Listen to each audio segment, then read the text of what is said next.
एक मिनट सोचिए, अगर हम ये कहें कि आइंस्टीन की थ्योरी ऑफ रिलेटिविटी का जो एक सबसे बड़ा आइडिया है कि टाइम धीमा या तेज हो सकता है, ये आइडिया हजारों साल पहले भगवत गीता में लिखा हुआ था। सुनने में थोड़ा अजीब लगता है ना? हाँ बिल्कुल। मतलब एक तरफ है मॉडर्न फिजिक्स जो पूरी तरह मैथ्स और एक्सपेरिमेंट पर टिकी है, और दूसरी तरफ है एक प्राचीन ग्रंथ जो अध्यात्म और चेतना की बात करता है। इन दोनों में कनेक्शन ढूंढना ही अपने आप में एक बहुत बड़ी बात है। और आज की हमारी ये गहरी बातचीत इसी कनेक्शन पर है। हमारे सामने जो स्रोत हैं वो आइंस्टीन के टाइम डायलेशन और गीता में दिए गए समय के कंसेप्ट को आमने सामने रखते हैं। सही कहा। तो आज हम यही करने वाले हैं ना। हम जरा तह तक जाएंगे और देखेंगे कि क्या ये दो अलग अलग दुनियाएं, विज्ञान और आध्यात्म, असल में एक ही सच्चाई की तरफ इशारा कर रही हैं। और वो सच्चाई ये है कि समय शायद वो नहीं है जो हमें लगता है। बिल्कुल। तो चलिए शुरू से शुरू करते हैं। इससे पहले कि हम गीता की बात करें, ये समझना जरूरी है कि आइंस्टाइन का ये जो टाइम डायलेशन है, मतलब आसान भाषा में ये है क्या? क्योंकि हम सब तो यही मानकर चलते हैं कि घड़ी की टिक टिक सबके लिए एक जैसी होती है। हाँ, देखिए पहले सब यही मानते थे। न्यूटन का भी यही आइडिया था, एक यूनिवर्सल क्लॉक का। जैसे कोई नदी है जो पूरे ब्रह्मांड में एक ही स्पीड से बह रही है। मेरा 1 सेकंड और आपका 1 सेकंड बराबर है, चाहे हम कहीं भी हों। लेकिन फिर आइंस्टाइन आए और उन्होंने कहा नहीं, ऐसा नहीं है। हाँ बिल्कुल। उन्होंने कहा कि समय एब्सोल्यूट नहीं है, रिलेटिव है, यानी सापेक्ष है, और ये दो चीजों पर निर्भर करता है। एक तो आपकी गति यानी स्पीड, और दूसरा आपके आसपास का गुरुत्वाकर्षण मतलब ग्रेविटी। एक मिनट, ये सुनने में तो किसी साइंस फिक्शन फिल्म जैसा लगता है। मतलब मैं तेज भागूं तो मेरे लिए समय धीरे हो जाएगा। इसका कोई असली सबूत है मेरे पास कि ये सच में होता है, या ये सिर्फ एक थ्योरी है? नहीं, ये बहुत अच्छा सवाल है, क्योंकि ये सिर्फ थियरी नहीं है, ये एक साबित हो चुका फैक्ट है। इसका सबसे बड़ा सबूत है जीपीएस, जो हम सब अपने फोन में रोज इस्तेमाल करते हैं। जीपीएस वो कैसे? जो सैटेलाइट्स पृथ्वी के चारों ओर घूम रही हैं, वो बहुत तेज स्पीड से चल रही हैं, और उन पर पृथ्वी की ग्रेविटी भी थोड़ी कम है। इन दोनों वजहों से उन सैटेलाइट्स पर लगी घड़ियां पृथ्वी की घड़ियों के मुकाबले थोड़ी तेज चलती हैं। अच्छा, कितना तेज? हर दिन लगभग 38 माइक्रोसेकेंड्स। अब सुनने में लगता है कि ये क्या है, बहुत कम है, लेकिन अगर साइंटिस्ट इस फर्क को रोज ठीक ना करें तो आपका जीपीएस हर दिन लगभग 10 किलोमीटर गलत लोकेशन दिखाएगा। अरे वाह! तो हाँ, टाइम डायलेशन असली है और हमारी टेक्नोलॉजी उस पर निर्भर करती है। बिल्कुल। तो वो जो जुड़वा भाइयों वाला मशहूर उदाहरण है, वो भी सच हो सकता है कि एक भाई स्पेस में जाए और वापस आए तो वो अपने पृथ्वी वाले भाई से छोटा रह जाएगा। हाँ, उसे ट्विन पैराडॉक्स कहते हैं। अगर एक जुड़वा भाई प्रकाश की गति के करीब, मान लीजिए 99% स्पीड से यात्रा करके वापस लौटे, तो उसके लिए शायद कुछ साल ही बीते होंगे, लेकिन पृथ्वी पर उसके भाई के लिए दशकों बीत चुके होंगे। वो सच में छोटा रह जाएगा, क्योंकि तेज गति ने उसके लिए समय को धीमा कर दिया था। एकदम सही। तो विज्ञान का ये विचार कि कोई एक यूनिवर्सल घड़ी नहीं है, ये अपने आप में बहुत बड़ा है। लेकिन कमाल की बात यह है, जैसे हमने शुरू में कहा, यह विचार शायद नया नहीं है। अगर हम विज्ञान की किताबों से जरा बाहर निकल कर देखें तो यही बात हजारों साल पहले कही जा चुकी थी। हाँ, और यहीं से हमारी बातचीत और भी दिलचस्प हो जाती है।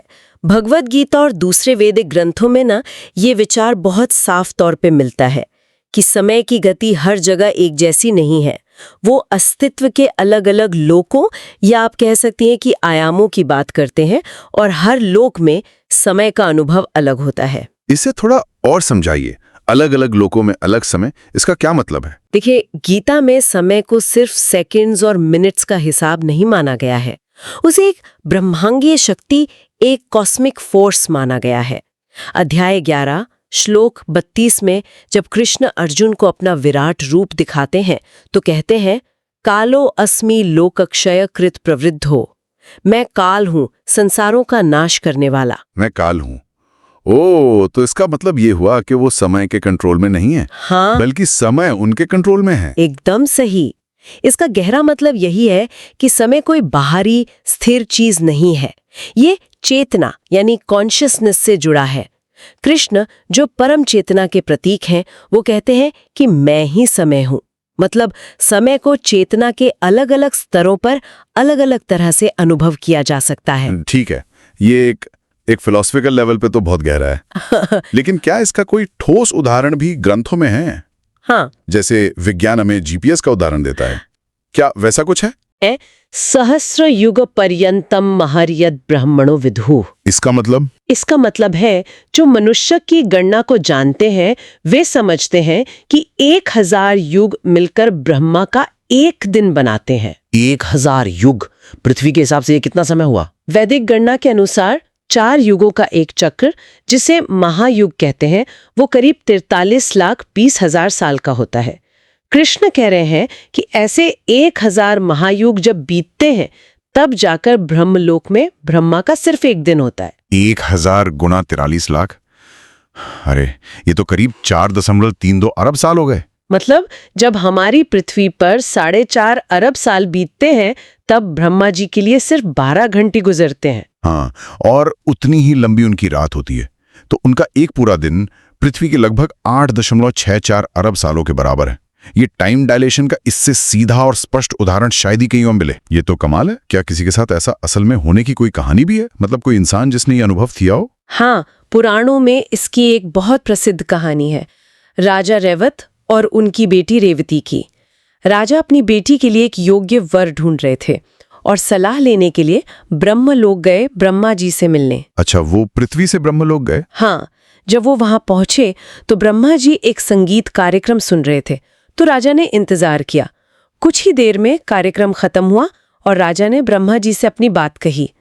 तो ब्रह्मा जी मुस्कुराए और बोले, राजन, जितनी देर तुमने यहाँ इंतजार किया है उतनी देर में पृथ्वी पर 27 महायुग बीत चुके हैं। 27 महायुग?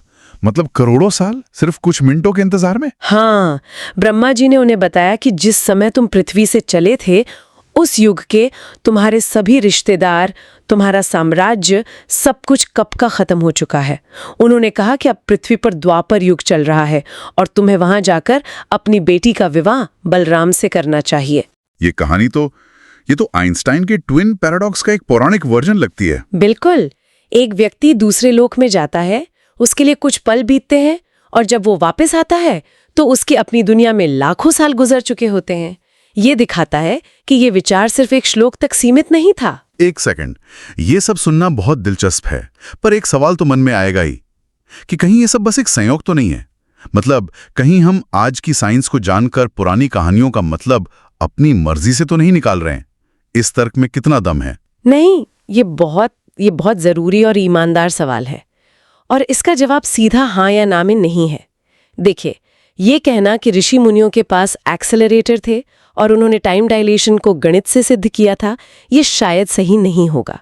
हमें दोनों के तरीकों का सम्मान करना होगा। मतलब ये कि क्या ये एक संयोग है? शायद। लेकिन जब आप उन संख्याओं की सटीकता को देखते हैं, जैसे ब्रह्मा के दिन की गणना, तो ये सिर्फ एक संयोग से ज्यादा लगता है। ये एक व्यवस्थित ब्रह्मांड विज्ञान, एक कॉस्मोलॉजी का हिस्सा लगता है। तो पॉइंट प्रूफ का नहीं, पैटर्न का है। जी, कि एक जैसे पैटर्न हमें दो बिल्कुल अलग जगह पे मिल रहे हैं। एकदम सही। और यहीं से सबसे गहरा सवाल उठता है, अगर दोनों एक ही नतीजे पे पहुंचे तो उनके तरीकों में क्या अंतर था और वो अंतर हमें क्या सिखाता है? हाँ, ये समझना जरूरी है। दोनों के दृष्टिकोण में मुख्य अंतर कहाँ है? स्रोतों के अनुसार इसे कैसे बनाम क्यों के फर्क से समझा जा सकता है। देखिए, मॉडर्न साइंस हमें बताता है कि समय कैसे धीमा होता है। वो एक मैकेनिज्म देता है, बहुत तेज गति या बहुत ज्यादा गुरुत्वाकर्षण। ये हाउ का जवाब है। और गीता ये बताती है कि समय क्यों सापेक्ष है। वो कारण के और गहरे स्तर पर जाती है। गीता के अनुसार समय इसलिए बदलता है क्योंकि ये ब्रह्मांड चेतना पर आधारित है और चेतना के अलग अलग स्तरों पर वास्तविकता का अनुभव भी अलग होता है। कृष्ण कहते हैं, मैं काल हूं, जिसका मतलब है कि समय परम चेतना के अधीन है। तो कमाल की बात यह है कि एक रास्ता बाहरी दुनिया को देखने से बना, टेलीस्कोप, घड़ियां और गणित से, जबकि दूसरा रास्ता अंदर की दुनिया में झांकने से, यानी चेतना और ध्यान से। एग्जैक्टली। और यही इस पूरी चर्चा का सबसे बड़ा टेक अवे है। यह दिखाता है कि शायद सच्चाई एक ही है, बस उसे देखने और समझने के लेंस अलग-अलग हैं। तो आज की इस गहरी पड़ताल का सार यही निकलता है ना, कि समय की सापेक्षता का विचार सिर्फ 20वीं सदी की देन नहीं है। इसकी गूंज हमें हजारों साल पुराने दर्शन में भी सुनाई देती है। हाँ, आइंस्टाइन ने हमें समीकरण दिए और गीता ने हमें एक दार्शनिक ढांचा दिया, पर दोनों ने हमें एक ही बात सिखाई। कि जिसे हम समय कहते हैं वो एक सीधी रेखा नहीं है। बिल्कुल, वो एक जटिल, लचीला और रहस्यमयी ताना बाना है जो हमारी स्थिति, गति और शायद हमारी चेतना पर भी निर्भर करता है। ये वाकई एक बहुत शक्तिशाली विचार है। बिल्कुल, और ये हमें एक आखिरी सवाल पर लाकर छोड़ता है जिसे हमारे श्रोता अपने साथ ले जा सकते हैं। वो क्या है? अगर गीता के अनुसार समय चेतना पर निर्भर करता है, तो क्या हमारी अपनी व्यक्तिगत चेतना और हमारी मानसिक स्थिति भी हमारे लिए समय के अनुभव को बदल सकती है? हम सब ने ये महसूस किया है, जब हम खुश होते हैं तो घंटों मिनटों की तरह बीत जाते हैं। हाँ, ये तो रोज का अनुभव है। जैसे एग्जाम के 3 घंटे 3 मिनट जैसे लगते हैं और छुट्टी का इंतजार करते हुए 5 मिनट 1 घंटे जैसे। तो सवाल ये है, क्या ये सिर्फ एक मनोवैज्ञानिक एहसास है, हमारे दिमाग का एक धोखा, या इसके पीछे कोई गहरा ब्रह्मांडीय नियम काम कर रहा है? क्या हमारी चेतना की अवस्था सच में एक सूक्ष्म स्तर पर ही सही हमारे लिए समय की गति को भौतिक रूप से प्रभावित करती है? ये सोचने के लिए एक दिलचस्प विचार है।